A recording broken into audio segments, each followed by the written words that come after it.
Hey guys, today we are back with another analysis style video, and today we have the Kings of North America, G2 Esports, America's biggest chance to win a LAN in the RLCS 2024 season. These guys went 17-2 regionally in each split, and also made the major grand final in Copenhagen. So now, today we are going to analyze and see their pros and cons coming into London, and if they are the true favorites. Not just for London, but for the World Championship after their hugely dominating 4 regional wins out of 6 this RLCS season. This team is ridiculous. Now, people may say what makes them good, and obviously you can look just on pure name basis. Daniel, Beast Mode, and Atomic, they have the number 1 and 2 player in North America. However you want to look at it, if you want to say Daniel's the best on his day, I can totally see that. If you can say Beast Mode's the best on his day, yeah, I can totally see that. You have 3 LAN winners as well from Gamers 8 and also Atomic from LA. And you have this absolutely insane high-powered offense that is truly suffocating to play against. They have this absolutely unreal trust in each other to just push forward on goals like this, where this is against Dignitas, but we'll look at a couple other examples where the logic is just turn forward, it'll work out. Beast Mode coming off this season, they're freestyling in a quarterfinal of just pure trust that the ball will come to them, and it's suffocating. It's really, really frustrating when teammates trust each other this much that their entire logic is to just push forward, push forward, push forward, because you have 3 of the best mechanical players in the world, all just having to make the right decision, which they do pretty damn consistently. This G2 team is a threat. It is maniacal. You have plays like this where Beast Mode just instantly drives onto a backward for a free jump pass, and they've scored off this twice this game. There's no other team in the world that is playing like this with this much in offensive power. So going into games like this versus SSG, you see this just crazy offensive pressure where it's very rare you see teams push this high up, where you see all 3 players in front of the midfield line, in front of that first set of pads on the midfield line. But G2 do it consistently. What they do really well most of the time is their boost management. If they're able to have boost, this team is a threat, because you never know when Daniel's going to beat 3, when Atomic's going to beat 3, or when Beast Mode's going to beat 3, and it's a really, really rare skill set in teams. They also have this huge trust to just instantly push, push, push, push, push. Atomic, no thought about grabbing a corner boost, no thought about pads, it's just push forward and give Daniel options. Okay, what you often see in pro play is maybe Atomic will push for this boost and it doesn't come, and maybe he'll rotate out, but it'll leave Daniel having to throw away the ball into this empty space if there's no trust or no willingness to push forward. But when you have players like Atomic and Beast Mode who are willing to instantly push forward into these areas, well, then it makes everything all the easier. Beast Mode, Atomic pushes forward, and you may say, well, Atomic doesn't even get a touch, so what's even the relevancy? But you have to understand, Hoxer and Chicago are going to be playing as if Atomic gets a touch every single time. So if they're both playing the shot, which we can see here, where's the space? The fake, which is top of the box, because everyone is either playing net or LJ plays boost, which Atomic also fakes, so Chicago plays the play to Beast Mode, which means Hoxer has to defend the shot, because it's just ridiculous to think about, but someone like Atomic can score this ball. So that means when he fakes it, Daniel is sitting here saying, Atomic, thank you very much, my very best friend. I'm going to score the ball. And it's just this insane idea that if you push everyone forward, you're fully relying on the trust of your teammates to make the right decision. Because they're so good, it works so often. And you may say, like, oh, like that plays maybe went off a little bit, but it's very, very hard to play a team this suffocating where their second is so aggressive. And they're very, very good at grabbing these big pads and making sure they have boost in the midfield for when these balls pop out. And then they can go for air dribbles or create other chances. And it's this constant idea that if you send enough men forward, we'll eventually make the right decision. And because of that, teams kind of turtle up against them, and then when you have all the space in the world to make your decision, things work. Obviously, G2 has had an unreal season. I think they've only suffered like 6 losses this entire year. The Major Grand Final, 2 losses in Swiss, and so 7 losses, which even still is ridiculous. But then you see plays like this from G2, and you understand why. Everyone pushes forward. They make sure they get the mid boost. It is ridiculous to have your line this high when you're tied. In a grand final, nonetheless. This is in the Regional 2 grand final, I want to say. Maybe Regional 3. No, Regional 2, because they played Regional 3 or Shopify. That, okay, when they do overcommit, they just instantly have the chance to go for a psycho. And that's how they're going to regain pressure.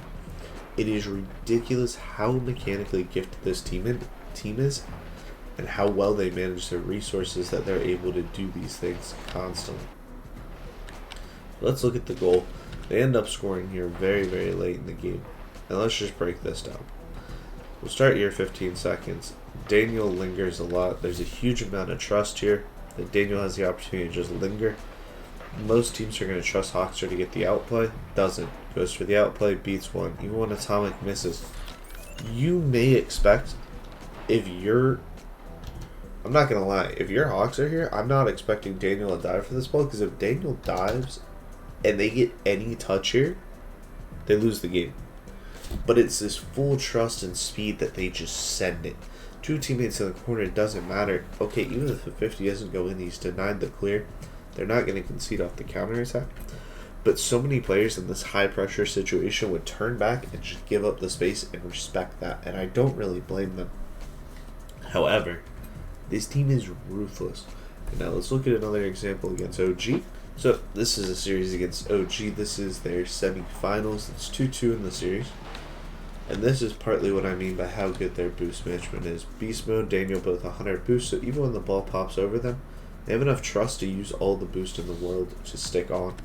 And this is unfortunately what happens a lot when you play these hyper aggressive offenses, where all it takes is one miscommunication and one double commit and they will punish you.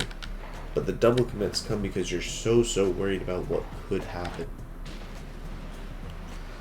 Once again, they're very reliant on big boosts, so when they do get a chance on the ball, they can do nearly anything. Ball bounces out and instantly, you'll often see a play like this where Atomic would just hit the ball to the corner, Beast Mode would rotate back here, and then him and Daniel would set up a midfield here, where you'd have Beast Mode here, Daniel here, Daniel, Beast Mode, and Atomic just kind of throws this ball to the corner, and then they're denying the counter attack. They're trying to play for this counter. No. Don't care. They're down a goal. They instantly send it again. Beast Mode instantly turns forward, and it's just a ridiculous shot that they have this crazy trust. It doesn't matter that their third is last man. And you can even notice it with Daniel. Daniel instantly pushes forward. Their third is 0 and floating. There's no theory that makes this work except they score. And they score. And it's just this relentlessness that they will score, and they rely on their mechanics to trust themselves. And it works pretty damn well. Obviously, it's harder to play this style on land, but a team like G2 can do it. I'm not wholly sold that they're going to be the land winners. I think their style may be a little bit too aggressive for land, and I think their only true weakness is very much exploited by European teams and not North American teams, which makes it very interesting. So instantly just dive, make sure you get a 100 boost, and then you dive at everything. And it may not seem like much, but it's just this logic of push forward. All 3 players are in the either on the ball or in the OG box, and it almost leads to a goal because they just have so much trust. And it's just ridiculous. Like, there's no fear in how they play. So I want to go to the OT. We'll eventually see their winner. And this is 2-2 in the semifinals. Like, this is not a low pressure situation. And it's just push forward. There's no fear. And because you push forward so often, you basically train teams to think that you're going to have to bang away the ball against them. And eventually, when you do get the space, they panic. Even something like this, like Daniel is not a threat on this ball. like, we'll even look at it from Nolly's point of view, I guess, just to really make life easy. He knows Daniel's not hitting the ball, and it's still just a very rushed touch and giveaway. Com has to panic to get a beat. They take it back, they get their boost, they're able to transition again. Beast mode, very direct, very much just making them use boost, and there's what we see so often. They just push forward.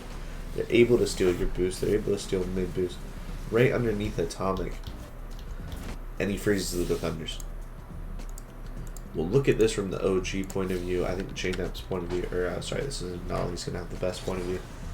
He obviously doesn't know Atomic's boost, but they freeze thinking Atomic could do something. But because Beast Mode's right underneath the ball, it just gives them unlimited options over and over again.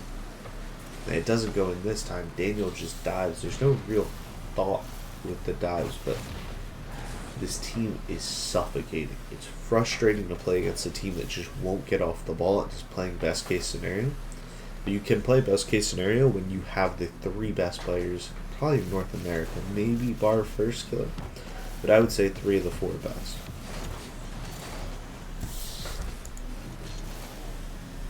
Just instantly, even things like sidewall double, like there's no fear. They just play, and it's really, really evil to play against. So let's look at the goal and how it does happen. You see once again how far pushed forward. I believe that was Daniel was, or sorry, Atomic was.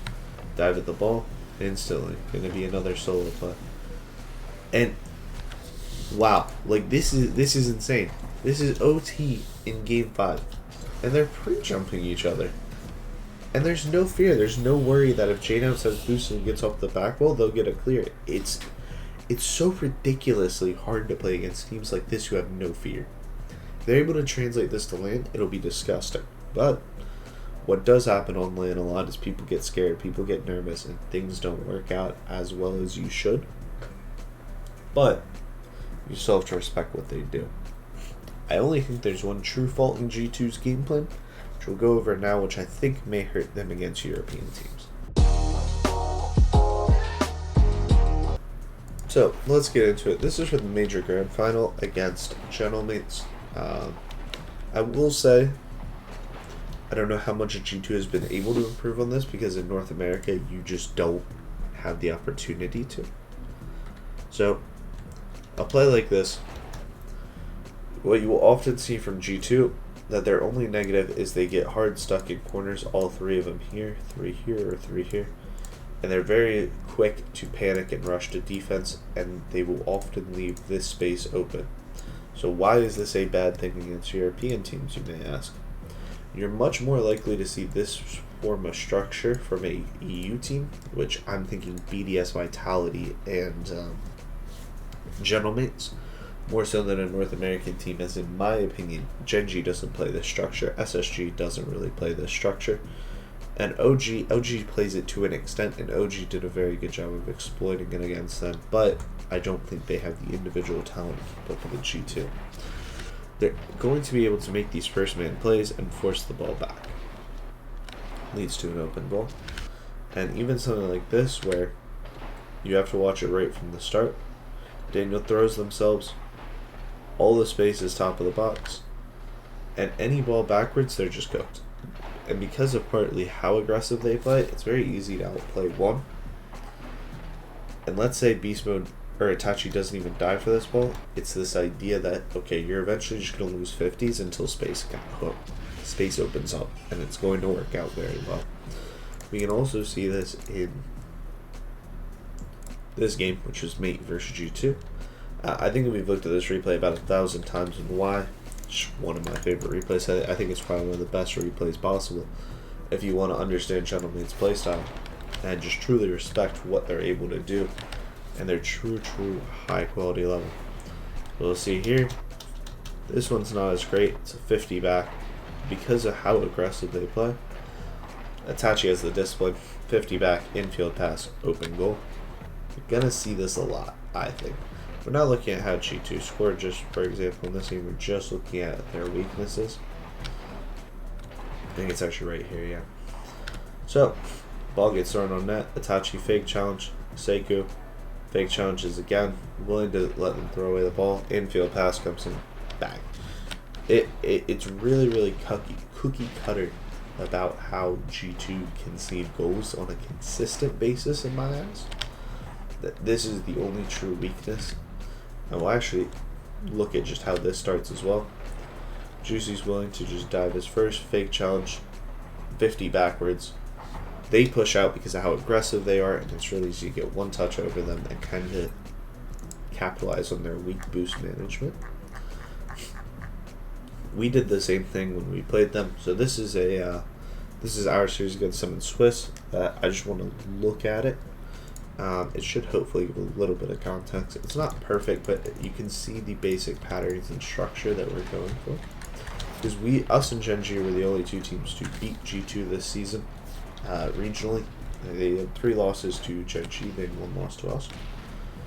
So, the fact no one figured them out is kind of frustrating for them in particular, because they're going, damn man, we need this regional competition, and it just didn't click. So for example, a play like this, 50 back, they're just awkward, Daniel insta pushes out, they lose their discipline, they concede off it. I think we scored a grand total of 4 or 5 goals off this, and I'm just rushing through it kind of quick. I don't want to bore you guys with, oh well, this is how we beat G2. But we had a pretty good game plan against G2, and there was a reason we played so defensive counterattack ball when we did play in the quarterfinal. We were playing for the one opportunity just to be able to then thrive on counterattacks, because we knew they would overcommit, and we knew we'd have the ability to then take 50s back because they would panic on transitions onto defense. Did it work? No. And that's part of life. It just didn't work. Same thing here. How does this play start? Yoris takes a really well-disciplined 50.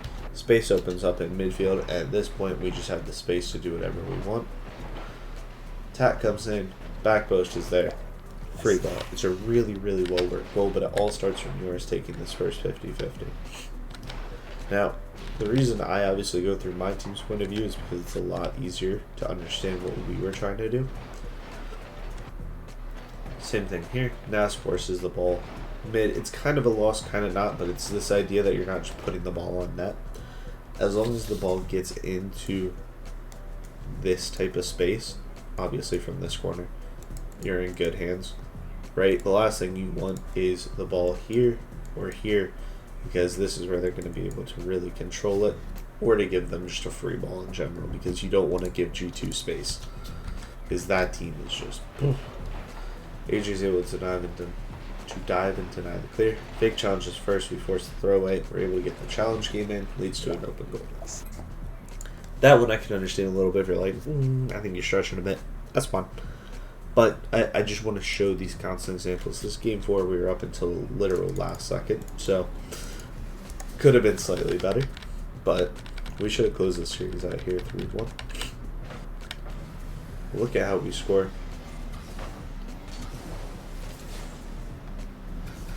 Huh. Oh. Yeah, I mean, it's just the exact same structure. We don't overcommit a second. We'll see the entire point of view here. This is really good discipline from AJ. No one covers top of the box. They all rush to net. The space opens up top of the box. Nas does well to get the redirect, but even still, it's an open net for AJ, and he should be really proud of himself with how he held his discipline. That's what you have to do if you want to score consistent goals on G2. The transitions are there for them to be exploited. We then go on to beat them in Game 5 by scoring the game-winning goal, actually, in this same type of formation, where attack comes in. This is going to be a transition attack. Yoris forces a save out of Atomic. AJ forces the dive. Space opens up in mid. Still an open net as well because they lost their discipline. Doesn't come through. AJ fake challenge, forces the ball out. You see the space at the top of the box. And then Yoris forces a shot off. He has a solo play. Ball bounces out again, and you're just able to suffocate over and over and over again. It's just because G2 don't really cover top of the box very well. But you may say, why did NA teams not take huge advantages of this? Let's go over that. So, for example, there's a couple main structures teams play. It is about as basic as you can get. You have a typical first, typical second, typical third, right? If the ball's bouncing out into these spaces, right, It's already over the second min, and it forces these really, really awkward gaps that the third either has to commit or he has to pull out and give up the space and buy time. That's what would often happen against G2. Teams are very, very eager to attack them and get one opportunity and try and score off it, and it just didn't work. So you'll see this type of system with like LG, Genji, and these were the main two teams that probably could have actually done damage against G2. But you'll see a little bit more of this type of system against, let's say, us and so Matey and OG. But more importantly, you're going to see it with, I think it'll be the same with, like, you'll see a little bit more of that aggressive style with Oxygen. And maybe not because of how aggressive they play their first man, that they may look for outlets. I don't think they'll attack necessarily in the same way. I think they're going to be a little bit more different on their second attacks, but I think this is where you're going to see BDS, Vitality, who are historically, Vitality especially, counterattack teams, and Mate really, really do well in this system against G2, because after the first attack, this space is going to be open and they're going to thrive in it. So, let's see how it goes. I think G2 will have a very good land. I think they'll still get a top 4. I think they're going to struggle against these three. I think everyone else in the world they're going to absolutely cook. I would bet on G2 personally against Furia, Olivena. They may struggle a little bit against Falcons. I haven't watched enough Falcons to be truly honest, but based on how Falcons usually play, I would probably say they'd probably have a pretty good game plan against Falcons. But the thing with these three is, I would still say on natural firepower alone, maybe besides BDS, I'd probably say they have much better firepower than these three. So it comes down to, do they execute on the day, which makes it very, very hard. If you guys did enjoy it, I'm going to be doing analysis streams on my Twitch at twitch.tv/NickOnRL. Over the next coming week leading up to the major, and hopefully giving you more insight on all the teams coming into it, who could be potential upsets, who should be the favorites like G2, and let me know down below if you guys think G2 is going to take the crown back to North America this London major.